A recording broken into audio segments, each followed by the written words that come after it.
My channel house wife সন্ধ্যা। নমস্কার বন্ধুরা, আজকে আমি গরমের দিনের একটি সবজি চিচিঙ্গার একটি রেসিপি নিয়ে এসেছি। চিচিঙ্গা, অনেকেই চিচিঙ্গা খেতে পছন্দ করেন না। আমি বলছি, আমি যেভাবে বানাচ্ছি এইভাবে যদি আপনারা একবার বানিয়ে খাওয়ান, বারবার বানানোর অনুরোধ আসবে। এখানে আমি 3টে চিচিঙ্গা নিয়ে নিয়েছি। সেটাকে একটা চাকু দিয়ে উপরে যে দেখুন এই যে একটা আঁশ রয়েছে, সেই আঁশটাকে মানে যেটাকে আমরা ছাল বলি, সেটাকে আমি এরমভাবে ছাড়িয়ে নিচ্ছি। প্রতিটা এভাবে আমি পরিষ্কার করে নিয়েছি, ভালো করে ধুয়ে নিলাম। এবার এগুলোকে আমি টুকরো করে নেবো। দেখুন টুকরো করে নিয়েছি। আর একটু কচি চিচিঙ্গা নেবেন, যেগুলো একটু শক্ত সেগুলো খুব ভালো হয় না খেতে। আর এখানে আলুটাকেও মাপের টুকরো করে নিয়েছি, আর পেঁয়াজটাকেও এভাবে আমি টুকরো করে নিয়েছি। আর নিয়েছি আমি এখানে আদা, আর এখানে রসুন নিয়েছি, আর এখানে নিয়ে নিয়েছি 2টো কাঁচা লঙ্কা। এটাকে আমি পেস্ট করে নিলাম। এবার খুব মিহি করে পেস্ট করার দরকার নেই। আর এবারে মশলার মধ্যে আমি এখানে নিয়ে নিয়েছি একটা তেজপাতা নিয়েছি, আর এখানে চিনি, কাশ্মীরি লঙ্কার গুঁড়ো, নুন, ধনে, হলুদ, আর এখানে জিরের গুঁড়ো। আর এটা আমি বানাবো সর্ষের তেল দিয়ে। এবার আমি চিংড়ি মাছগুলোর মধ্যে নুন আর হলুদ দিয়ে মেখে নিচ্ছি। এই চিংড়ি মাছগুলো খুব ভালো করে প্রতিটার ছাল ছাড়িয়ে ওপর থেকে একটা কালো সুতোর মতো থাকে, পিন দিয়ে আমরা সব বের করে নিই। বের করে নিয়ে ভালো করে ধুয়ে তারপরে আমি এই নুন হলুদটা মাখিয়ে নিচ্ছি। তো আমরা কোনোদিন এখনো পর্যন্ত চোখলা রেখে চিংড়ি মাছ রান্না করিনি।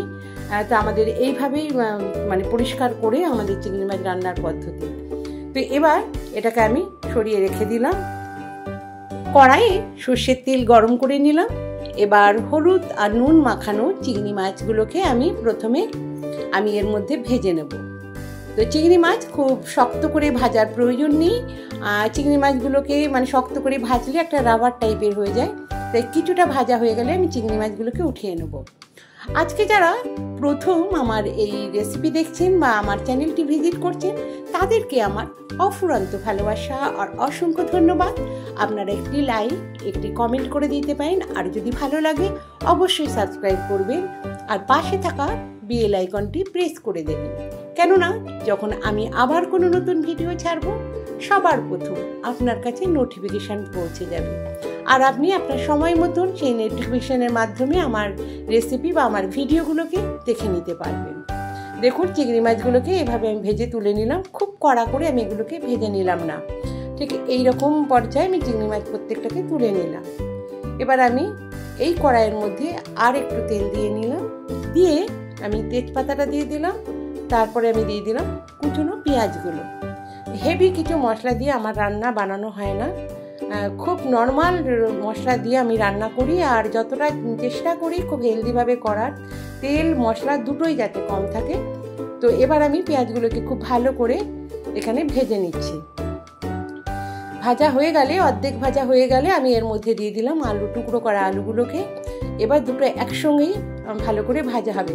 পেঁয়াজটা যদি ফুল ভেজে নিতাম তাহলে আলুর সঙ্গেও ভাজা হতো, পেঁয়াজগুলো পুড়ে যেত। তাই যখন অর্ধেকটা পেঁয়াজ আমার মিডিয়াম হয়ে গেছে ভাজা, তখন আমি এগুলোকে ছেড়েছি। এবার যে বাকি অংশ যে পেঁয়াজের রয়েছে ভাজা করে নেবো এই আলুর সাথে। আমি এখানে হলুদ দিয়ে নিলাম একটু, আলুর কালারটাও চলে আসবে এর মধ্যে। এবার আমি এগুলোকে এভাবে ভেজে নেব। যারা ফেসবুক থেকে আমার এই রেসিপিটি দেখছেন, তাদেরকে আমার অফুরন্ত ভালোবাসা ও অসংখ্য ধন্যবাদ। আর ভালো লাগলে লাইক, শেয়ার, কমেন্ট আর ফলো করে আমার পাশে থাকার অনুরোধ রইল। রসুন, আদা, কাঁচা লঙ্কার পেস্টটাও দিয়ে দিলাম। সেটাকে খুব ভালো করে আমি ফ্রাই করে নিচ্ছি। এখানে রসুন আছে, একটু ভালো করে ফ্রাই না করলে সে গন্ধটা খুব সুন্দরভাবে আসবে না। তো আলুর সঙ্গে আমি আলু পেঁয়াজের সঙ্গে এটাকে খুব ভালো করে মশলাটা ফ্রাই করে নিয়ে এবার আমি দিয়ে দিলাম জিরের গুঁড়ো, আর দিয়ে দিচ্ছি সামান্য ধনের গুঁড়ো, কাশ্মীরি লঙ্কার গুঁড়ো দিয়ে আমি ভালো করে এটাকে একটু নেড়ে চেড়ে নেবো। একটু নেড়ে চেড়ে নিয়ে এবার আমি এর মধ্যে দিয়ে দেবো টুকরো করে কেটে রাখা চিচিঙ্গার টুকরোগুলো। এবার চিচিঙ্গার টুকরোর সাথে এটাকে আমি খুব ভালো করে মিক্সড করে দেবো। চিচিঙ্গাগুলো দেখুন একদম যাতে সবুজ থাকে, তার জন্য আজকে আমি কোনো রকমভাবে ঢেকে রান্না করব না। দিয়ে দিলাম নুন। নুনটা দিলে চিচিঙ্গাটা একটু মজে আসবে আর চিচিঙ্গা থেকে জলও বেরিয়ে আসবে, এই জন্য নুনটা দিয়ে নিলাম। তো আপনারা ঢেকেও রান্না করতে পারেন। তো আমি যেহেতু এটা আজকে দেখাবো, তার জন্য যাতে চিচিঙ্গার কালারটা খুব সুন্দর থাকে, তার জন্য আমি আজকে থেকে রান্না করলাম না। নাহলে আমি নর্মালি চিচিঙ্গাটাও আমি এটা রান্নাটা ঢেকে ঢেকে করি। তাতে কি হয়, ওটা একটু কালারটা একটু অন্যরকম হয়ে যায় ঢাকা দিলে। এবার আমি এর মধ্যে দিয়ে দিলাম সামান্য চিনি একটু দিয়ে দিলাম, কেননা এটার একটা সুন্দর কালার আসে চিনি যখন ভাজা হয়। এই মশলার সঙ্গে চিনিটাকেও ভাজা হয়ে যাবে। আর একদম সিম্পল মশলা দিয়ে আমি এটা রান্না করছি। এর মধ্যে কোনো রকম বাড়তি কোনো মশলা নেই। ন্যাচারালি যেসব মশলা দিয়ে আমরা রেগুলার খেতে পারি সেই রকমভাবে আমি এটাকে বানাচ্ছি। এটাকে আমি খুব ভালোভাবে কষিয়ে নিয়ে এর মধ্যে দিয়ে দিলাম ভেজে রাখা চিংড়ি মাছগুলো। এবার চিংড়ি মাছটা এই চিচিঙ্গার সাথে খুব ভালো করে কষিয়ে নেব। এটা একটু একদম লো টু মিডিয়াম ফ্লেমে কষাবো।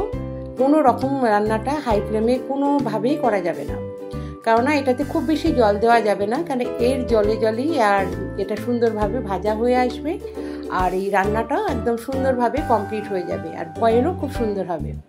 এইভাবে লো টু মিডিয়াম ফ্লেমে আমি এটাকে কষিয়ে নিচ্ছি। এইভাবে কিছুক্ষণ আপনাদের কষিয়ে নিতে হবে, একটু টাইম ধরে রান্নাটা করতে হবে। যেসব সবজি থেকে একটু জল বের হয়, একটু টাইম লাগে। যখন কষানো হয়ে যাবে, এর মধ্যে আমি দিয়ে নিলাম আন্দাজ মতো জল।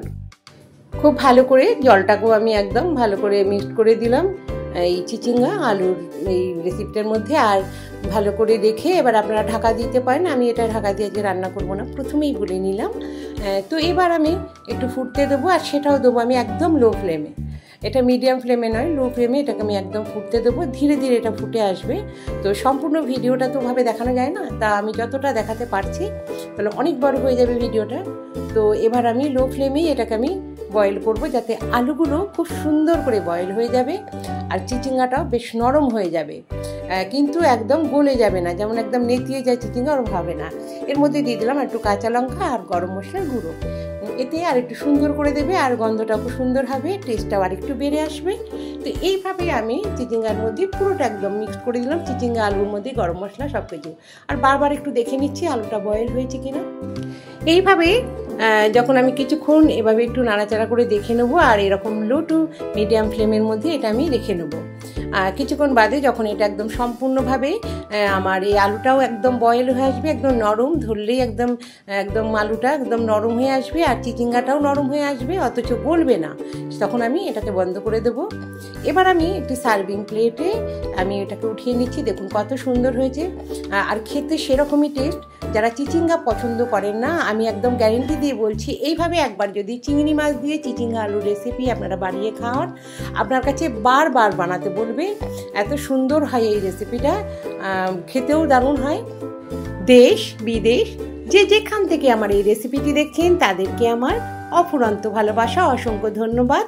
তো আজকের মতন এইখানেই, আবার আসবো নতুন কোনো ভিডিও নিয়ে আপনাদের সামনে।